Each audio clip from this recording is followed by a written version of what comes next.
Good afternoon everyone and welcome to exam दोस्त everyone. और आज बेटा हमारे साथ इस सीरीज में जुड़े हैं एक बहुत ही स्पेशल पर्सन अमन कुमार, जिनका गेट 25 के अंदर एकदम धमाकेदार परफॉर्मेंस रहा है। इनका इलेक्ट्रिकल के अंदर 36 रैंक है और इंस्ट्रूमेंटेशन के अंदर 30 रैंक इन्होंने ऑब्टेन किया है। तो दोनों ही ब्रांचेस में डबल डिजिट रैंक, वो भी 30s के रेंज में। That is really really commendable performance. और मैं पहले ही आपको एक चीज भैया यहाँ पे डिस्क्लेमर दे देता हूं। अमन हमारे प्लेटफॉर्म के साथ टेस्ट सीरीज से जुड़े थे, तो एग्जाम दोस्त के साथ ऑफिशियल कनेक्शन उनका टेस्ट सीरीज का रहा है।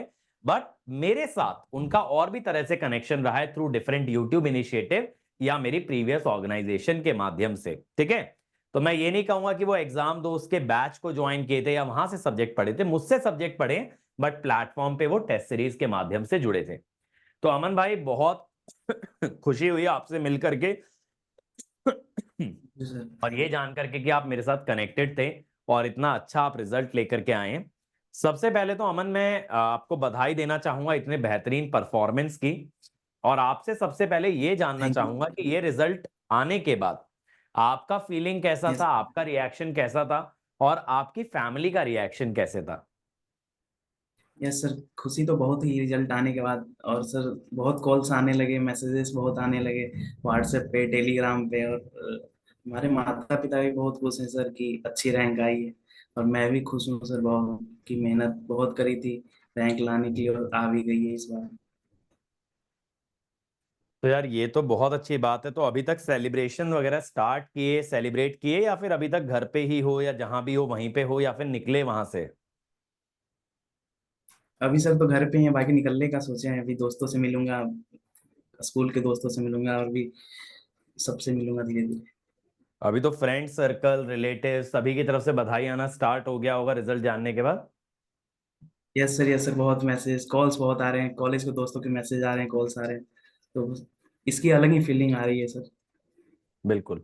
तो यार ये चीज देखो सभी के लिए है कि अभी आप जो भी दर्द सह रहे हो, जो भी मेहनत कर रहे हो ना, जब आप उस मुकाम पे पहुंचोगे तो ये सारी चीजें वर्थ इट लगेंगी। तो अपने पेन को देखते हुए रोने की जरूरत नहीं है। ये पेन और ये स्ट्रगल से गुजर के ही आपको वो मंजिल मिलती है जहां पे आपको इस लेवल का वैल्यू मिलता है। आपके रिलेटिव्स में, आपके फ्रेंड सर्कल में, हर जगह से आपको वैल्यू मिलता है। और कहीं ना कहीं अपने माँ बाप की आंखों में वो खुशी और वो गर्व महसूस आप कर पाते हो जो आपकी वजह से उनको मिला है। ठीक है, तो अगर ये फीलिंग चाहते हो भाई तो ये सारी स्ट्रगल वर्थ इट है, ये मैं आप लोगों को कहना चाहूंगा। तो अमन भाई थोड़ा सा अपने बारे में बताओ कि कहां से बिलोंग करते हो, कब आपके दिमाग में आया कि गेट की तैयारी करनी है, कहां से ये जर्नी की शुरुआत हुई। सर एक्चुअली मैं पटना का ही रहने वाला हूँ और मेरी प्रारंभिक शिक्षा जैसे मैट्रिकुलेशन इंटरमीडिएट यहीं पे ही हुई है, पटना में ही हुई है। और फिर मैंने आईआईटी जेईई की तैयारी भी पटना के ही एक लोकल इंस्टीट्यूशन से करी थी। तो जिससे मुझे एनआईटी पटना में एडमिशन मिल गया था इलेक्ट्रिकल इंजीनियरिंग ब्रांच में। तो फिर सर मेरी इंजीनियरिंग 2023 में कंप्लीट हुई थी।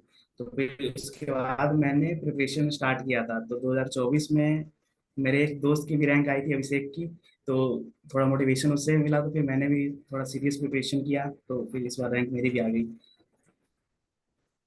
तो यार बहुत अच्छी बात है। और मैं देख रहा हूँ इस समय ऐसा हो रहा है कि बिहार पटना साइड से काफी सारे बच्चे मेहनत करके गेट में निकल रहे हैं। ठीक है, वैसे यूजुअली क्या होता है वहां पे ना, सरकारी एग्जाम्स का माहौल भी बहुत होता है, वहां पे वैल्यू भी बहुत ज्यादा किया जाता है गवर्नमेंट जॉब को, गवर्नमेंट एग्जाम्स को। और बच्चे इतना ज्यादा सीरियसनेस शो कर रहे हैं इन सभी एग्जाम्स के प्रति, ये बहुत खुशी वाली बात है। तो यार गेट के बारे में आपको इंफॉर्मेशन कहाँ से मिली? जैसे आपने बोला आपने अपना ग्रेजुएशन पूरा किया 2023 में, उसके बाद आप सोचे कि गेट 24 आपको देना है। बट ये मोटिवेशन कहाँ से आया और क्यों आया? लक्ष्य क्या था? गेट से पाना क्या चाहते थे? सर जैसे पीएसयू की तरफ मुझे जाना था। और सर कॉलेज में पहले शायद 2020 या 21 में हमारे कॉलेज के रैंक 1 ला चुके हैं। तो फिर सोचा कि हमें भी देना चाहिए कि, तो इसीलिए सर। तो मतलब कॉलेज में ही कहीं ना कहीं गेट की तरफ इंक्लिनेशन था ऑडियंस का, जिससे कि डिसीजन मेकिंग थोड़ा सा आसान हो गया। यस तो सर, यस अमन सर। भाई आपका कॉलेज के दौरान कैसा परफॉर्मेंस रहा? आप टेक्निकली कितना मतलब परफॉर्म कर रहे थे, जो कि आपने सोचा कि यार गेट एग्जाम जो कि प्योरली टेक्निकल एग्जाम है उसकी तरफ आपको जाना चाहिए रेदर देन कोई और एग्जाम, जैसे कॉलेज के बच्चे बैंक, एसएससी, एमबीए, इन सभी फील्ड में भी जाने का सोचते हैं, जनरली गेट की तरफ वो बच्चे आते हैं जो कहीं ना कहीं टेक्निकली ज्यादा साउंड होते हैं या इंटरेस्ट होता है। तो आपका कॉलेज परफॉर्मेंस कैसे था और क्यों आपने गेट के बारे में सोचा? क्या आपको टेक्निकल में मजा आ रहा था? आप किसी और एग्जाम के लिए क्यों नहीं गए? एक्चुअली सर कॉलेज में मैंने आपको ही फॉलो किया था। जैसे सेमेस्टर में जो बैचेस होते थे उसमें प्रोफेसर से उतना समझ में नहीं आता था, तो मैं आपके लेक्चर्स देखता था यूट्यूब पे। तो सर मेरे कॉलेज में भी अच्छे सीजीपीए तो सर इसके बहुत। और मेरे सारे दोस्त भी सर आप ही को फॉलो करते थे, तो मैं भी धीरे धीरे फॉलो करने लग गया था।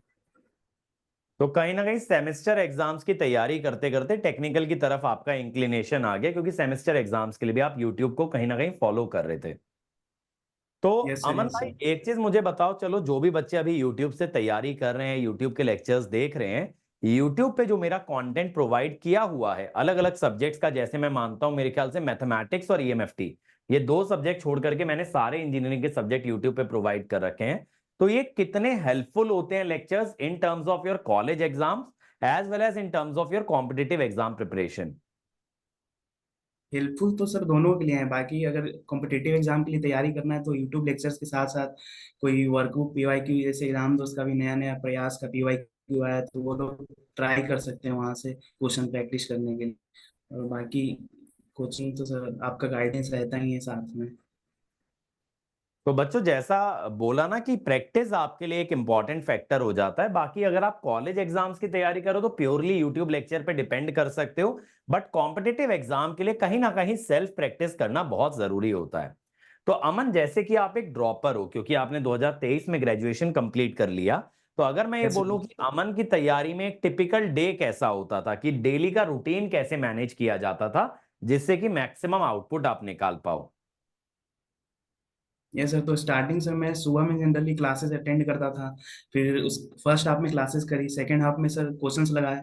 और रात को सोने के पहले सर जो पढ़ा था दिन का वो रिवीजन रिवाइज करता था सर। जनरली यही फॉलो करता था डेली का सर। तो अमन, एक समय पे आप कितने सब्जेक्ट्स को पैरेलल लेके चलते थे? एक ही सब्जेक्ट पे फोकस करते थे या दो या तीन सब्जेक्ट को आप पैरेलली स्टडी करना प्रेफर करते थे? सर जनरली मैंने दो ट्राई किया था सर, लेकिन मुझे एक ही अच्छा लगता था करना, तो सर मैं उसी पे अपना टिका रहा। बाकी दो भी सही रहता है अगर कोई करना चाहे तो, कोई दिक्कत नहीं। तो मतलब अगर आप लंबा टाइम देते हैं तो आपके लिए एक सब्जेक्ट एट अ टाइम से भी आप सिलेबस अच्छे से कवर कर सकते हैं। तो यस जैसे सर। अमन ने यार स्ट्रैटेजी बहुत सिंपल रखी, देखो बहुत कॉम्प्लिकेट करने की ऐसा जरूरत होती भी नहीं है, कि आप सुबह में लेक्चर अटेंड कर रहे हैं, शाम में प्रैक्टिस कर रहे हैं, रात में रिवाइज कर रहे हैं, सिंपल। तो जितना सिंपल रखते हैं ना उतना फॉलो करना काफी इजी हो जाता है। और जितना अपने शेड्यूल को हेक्टिक बनाओगे, जितना चीजों को कॉम्प्लिकेट करोगे, उतना ही आपके लिए रियलिस्टिकली फॉलो कर पाना बहुत डिफिकल्ट होता जाएगा। तो याद रखिए, अगर आप सच में कोई टाइम टेबल फॉलो करना चाहते हैं तो time table should be very very easy and very simple. तो अमन, अगर हम बात करें जैसे एक सब्जेक्ट को तैयार करने की, आपने मान लीजिए नेटवर्क एनालिसिस स्टार्ट किया, अब आपको इस यस सब्जेक्ट सर। पे कमांड हासिल करनी है, मास्टर करना है। तो दो तीन एस्पेक्ट मैं इस पे जानना चाहूंगा कि आप कैसे इस सब्जेक्ट को शेड्यूल करते थे कि कितने टाइम में कंप्लीट करना है, लेक्चर्स को कैसे डिवाइड किया, कितने दिन में कौन सा लेक्चर देखना है, फिर सेकेंडली लेक्चर देखने के बाद का प्रोसेस क्या होता था, एंड थर्ड क्वेश्चन इसी के अराउंड, सब्जेक्ट को रिटेन कैसे करते थे? भूलने का भी एक बहुत बड़ा रिस्क होता है, तो शेड्यूल, फिर इसके यस अलावा सर। प्रैक्टिस या फिर अदर एस्पेक्ट्स, और फिर तीसरा चीज रिटेंशन। यस सर, जैसे सर आप क्लासेस लेते थे तो सर क्लासेस में भी आप क्वेश्चंस करवाते थे, तो उन क्वेश्चंस को भी करता था मैं। और फिर उसमें अलग से सर असाइनमेंट वाले क्वेश्चन दिए रहते थे, तो उनको मैं क्लासेस खत्म हो जाने के बाद करता था सर उन सारे क्वेश्चंस को। और बाकी सर एक सब्जेक्ट अगर कंप्लीट करना हो तो पहले लेक्चर्स करो, फिर उसके साथ टॉपिक वाइज जो क्वेश्चंस रहते हैं वर्कबुक्स में वो कर लो, और फिर साथ में अगर एक बार कंप्लीट हो जाए तो रिवीजन करके फुल सब्जेक्ट टेस्ट दे दो तो ज़्यादा बेहतर रहता है। तो यही सर मैंने हर एक सब्जेक्ट के लिए फॉलो किया था। अब देखो यार, कुछ बच्चों को ये चीज लग रही होगी कि अमन लेक्चर्स की बात कैसे कर रहे हैं। जैसा मैंने बोला, मेरे प्रीवियस प्लेटफॉर्म पे अमन मेरे साथ कनेक्टेड थे, तो वहां पे वो क्लासेस लाइव अटेंड करके डेली लेक्चर्स देखने की बात कर रहे हैं, एंड क्वेश्चंस जिनकी वो बात कर रहे हैं वो मेरे लेक्चर्स के असाइनमेंट होते हैं। तो लेक्चर्स के क्वेश्चन दो पार्ट में डिवाइडेड रहते हैं, एक वो जो मैं क्लास में सॉल्व कराता हूँ, एक वो जो आपको होमवर्क के लिए देता हूँ जो कि बाद में सॉल्व कराए जाते हैं। तो अमन की स्ट्रैटेजी सिंपली क्या थी? लेक्चर देखा, क्लास के क्वेश्चंस को सॉल्व किया, फिर असाइनमेंट को सॉल्व किया, और बाद में पूरा सब्जेक्ट होने के बाद सब्जेक्ट को अच्छे से रिवाइज करके सब्जेक्ट टेस्ट दे दिया। अमन, लेकिन आपने बात की कि डेली रात को आप आज का पढ़ा हुआ टॉपिक भी रिवाइज किया करते थे, तो यार उस प्रोसेस को थोड़ा सा अगर इलेबोरेट कर पाओ कि कैसे आप डेली रूटीन की चीजों को रिवाइज कर पाते थे। यस सर, तो पहले तो सर मैं जिस दिन का क्लास किया, जिस दिन का उसका हम्म। पहले रिवाइज किया, और फिर जो पीछे का जो पढ़ा हुआ है कहीं वो ना भूलना हो, इसके लिए सर वो थ्योरी पढ़ता था और कुछ क्वेश्चन पीछे वाली भी लगा लेता था, ऐसे कोशिश करता था। तो पीछे वाले मतलब क्लास के क्वेश्चन आप प्रैक्टिस कर लेते थे जो क्लास में जी कराए हुए यस। होते थे, तो बेसिकली क्लास का पीडीएफ उठा करके ही कि ताकि पीछे का यस सर। टॉपिक ना भूल जाए। तो अमन, ये यस सर। डिसाइड कैसे करते थे? मान लो यार अब आपके 4 चैप्टर कंप्लीट हो गए नेटवर्क के अंदर, तो अब आप ये कैसे यस। डिसाइड करते हो रात में? तो मान लो मेरे पास 2 ही घंटा, 2 घंटे में पूरा तो पीछे का रिवाइज नहीं कर पाऊंगा, तो पीछे से क्या सिलेक्टेड टॉपिक में रिवाइज करूं, किस चीज को मुझे उठाना चाहिए, ये कैसे डिसाइड होगा? एक्चुअली मैंने अच्छे अच्छे क्वेश्चंस मार्क कर रखे थे सर, जो पहले नहीं बने या फिर जिसमें ज्यादा समय लगा मुझे बनाने में, उनको सर मैं वापस खुद से ट्राई करता था कि इसमें जैसे नए फिर से बनाने में क्या गलती अगर मैं कर सकता हूँ, उस पर ज्यादा ध्यान देता था। तो बेसिकली बेटा ये चीज बहुत इंपॉर्टेंट है, जब आप फर्स्ट टाइम तैयारी कर रहे हो ना, तो जो भी क्वेश्चन बहुत शानदार था, जिससे सीखने के लिए बहुत कुछ मिला, या जो क्वेश्चन आपसे अटेम्प्ट नहीं हो पाए, ये क्वेश्चंस ऐसे हैं जो आपको लर्निंग देते हैं, तो इन क्वेश्चंस को मार्क करके रखो, क्योंकि ये टाइम एंड टाइम अगेन आपकी मदद करते जाएंगे। फिर अमन भाई देखो यार, एक शेड्यूल के अंदर आपने वर्कबुक कर लिया, असाइनमेंट कर लिए, क्लास क्वेश्चन, तो पीवाईक्यू को कैसे इनकॉर्पोरेट करते थे, पीवाईक्यू का इस्तेमाल कैसे करते थे अपनी तैयारी में? ये जैसे कोई तो के कर लेता था सर, ऐसा नहीं कि स्पेशल पीवाईक्यू बनाने के लिए मैं स्टार्ट करता था। एक बारी कैन यू कम अगेन, थोड़ा सा अटक गया था आपका audio. Yes sir, actually sir जब मैं लेक्चर्स करता था तो साथ में सर मैं क्वेश्चन ढूंढता था पीवाईक्यू में कि उस टॉपिक से रिलेटेड कौन से क्वेश्चन है पीवाईक्यू में, और उसको सिलेक्टेड क्वेश्चंस पहले करते जाता था, ऐसे करते करते एक चैप्टर के सारे पीवाईक्यू हो जाते थे सर।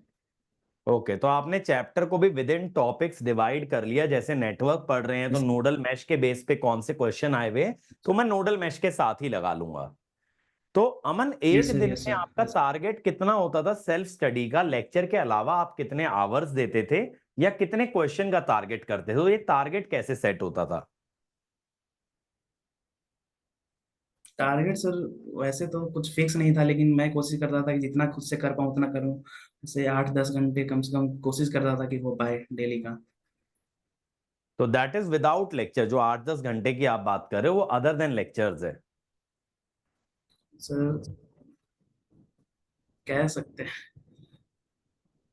तो बच्चों देखो, ये चीज बहुत जरूरी है कि जो ड्रॉप आउट स्टूडेंट्स हैं, अगर उन्हें सच में एडवांटेज चाहिए ना फ्रेशर्स के ऊपर या वर्किंग प्रोफेशनल्स के ऊपर, तो आपका सेल्फ स्टडी में एफर्ट बहुत ज्यादा होना चाहिए। ठीक है, मैं ये नहीं कहूंगा 6 घंटे लगाओ, 8 घंटे या 10 घंटे, वो आपकी पर्सनल चॉइस हो सकती है, आपकी पर्सनल एफिशिएंसी पे डिपेंड कर सकता है, लेकिन कोशिश ये करनी है जो भी टाइम आपको सेल्फ स्टडी के लिए मिल रहा है, उसमें ज्यादा से ज्यादा क्वेश्चंस को आप प्रैक्टिस करें। तो अमन, यस अगर सर। ईयर लॉन्ग शेड्यूल की बात करें, तो आपने कैसे डिसाइड किया, या कब तक आपने टाइम दिया सिलेबस को? फिर क्या आपने स्लॉट रखा रिवीजन का, और कब आप टेस्ट सीरीज की तरफ मूव किए? तो ये तीनों चीजों को कैसे मैनेज किया एनुअल शेड्यूल में अपने? एक्चुअली सर मैंने पहले सबसे पहले सारा कॉम्प्रिहेंसिवली कर लिया सारा सब्जेक्ट, उसके बाद सर फिर मैंने रिवीजन किया उन सारे सब्जेक्ट्स का एक एक करके, और फिर सर जब सब्जेक्ट्स हो गए तो फिर टेस्ट लगाना स्टार्ट कर दिया था मैंने नवंबर से सर।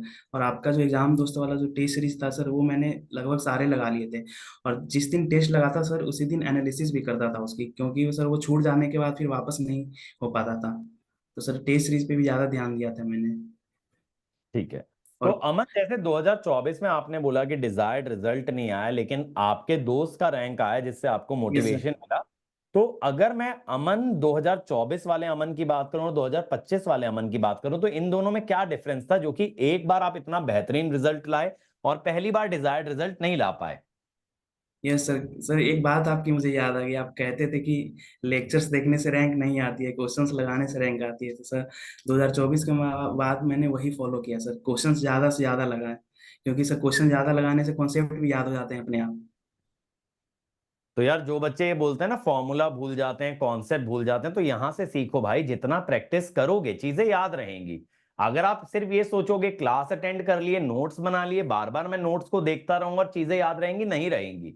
जब आप उन चीजों को अप्लाई करोगे, उन टूल्स का इस्तेमाल करोगे, तो आपको पता भी चलेगा कि कितनी तरह के प्रॉब्लम्स फ्रेम हो सकते हैं, और आपको ये भी मालूम रहेगा कि कौन सा फॉर्मूला कहाँ पे अप्लाई होता है, कहाँ इसका एक्सेप्शन क्रिएट होता है, फॉर्मूले को कैसे इस्तेमाल करना है, कहाँ क्या क्या टर्म्स इसके अंदर इन्वॉल्व है, सब कुछ याद रहेगा।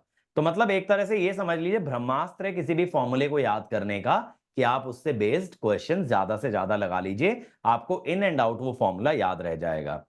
तो अमन और भाई मैं एक चीज हाँ, बोलो साथ में अमन। सर जैसे आप नोट्स देते हैं, जैसे mark देते हैं, तो फिर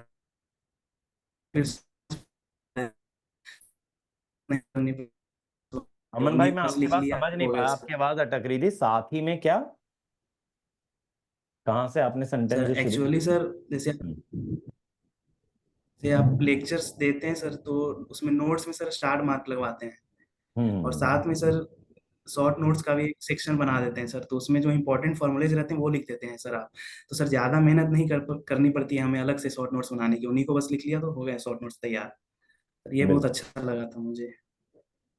तो यार ये चीज है, अगर आप मेरे साथ कनेक्टेड हो, क्योंकि देखो यार मैंने हर समय ना मतलब शुरुआत के अपने टीचिंग के 4-5 साल में बच्चों को बोला शॉर्ट नोट्स बनाने के लिए, लेकिन देन आई रियलाइज कि देखो बच्चा हर कैटेगरी का होता है, एवरेज स्टूडेंट भी और एक टॉपर स्टूडेंट भी क्लास के अंदर बैठा है। तो जो बहुत सिंसियर बच्चा है, जो बहुत क्या कहेंगे, जिसका आईक्यू बहुत हाई है, वो बच्चा तो कर लेता है कोप अप, लेकिन जो एक एवरेज बच्चा होता है वो खुद से शॉर्ट नोट्स नहीं बना पाता। तो then I started this practice कि मैं शॉर्ट नोट्स मार्क ही करा दूंगा क्लास में, कि आपको दिमाग ही नहीं लगाना पड़े कि शॉर्ट नोट्स बनेगा कैसे। अमन भाई बिफोर मतलब मूविंग टुवर्ड्स द एंड, मैं आपसे ये जानना चाहूंगा यार, कभी ना कभी ऐसे फेजेस आए होंगे जहां पे डाउन फील हुआ हो, जहां पे शायद अपने डिसीजन को आपने क्वेश्चन किया हो कि यार क्यों ही ड्रॉप कर लिए, कहीं और कुछ कर लिए होते लाइफ के अंदर, या अपने दोस्तों को देख के लगा हो यार ये तो सक्सेसफुल हो गए, मैं पीछे रह गया। तो इन सारी फीलिंग्स को कैसे ओवरकम करके आप अपने लक्ष्य तक पहुंचे? सर एक्चुअली मैं यूट्यूब पे भी आपको फॉलो किया करता था सर, तो आप मोटिवेशन वाली वीडियोस डालते डालते रहते थे, तो सर वो अच्छा लगता था। और साथ में सर जिस दोस्त की मेरी रैंक आई थी वो भी कंटिन्यूअस कनेक्शन में रहा सर, तो वो बताते रहता था कि ऐसे करो, और साथ और वो भी आप ही से पढ़ा था सर, तो उतनी ज़्यादा दिक्कत नहीं हुई मुझे तैयारी के दौरान। तो बच्चों देखो ये चीज समझने वाली बात है कि देखो अमन का रैंक है, तो ऐसे कोई भी रैंकर होगा, इवन रैंक 1 भी होगा ना, तो कभी ना कभी डाउन तो हर कोई फील करता है, कोई ऐसा बच्चा नहीं होता जिसका मोमेंटम एकदम 100% स्टार्ट से एंड तक होता है। But what matters the most is कि जब आप तैयारी में गिरते हो, डाउन फील करते हो, तब आप क्या उठ खड़े होते हो, या फिर आप वहीं पड़े रह जाते हो, गिव अप मार देते हो कि अब आपसे नहीं हो पाएगा। तो जो परसिवरेंस वाली क्वालिटी है ना, अगर वो आपके अंदर है, तो डेफिनेटली लाइफ में कोई भी चैलेंज आए, गेट एग्जाम तो जस्ट एक एग्जाम है, लाइफ में और भी कोई बड़ा चैलेंज आएगा, आप डेफिनेटली उसको ओवरकम कर लोगे। तो अमन भाई बहुत अच्छा लगा आपकी जर्नी जान करके। अगर आप बच्चों तक कोई ऐसा मैसेज पहुंचाना चाहें, स्पेशली जो बच्चे ड्रॉप लेते हैं, काफी स्ट्रेस और प्रेशर के अंडर रहते हैं, उन तक अगर आप कोई एडवाइस, यस कोई सर, मैसेज पहुंचाना चाहें।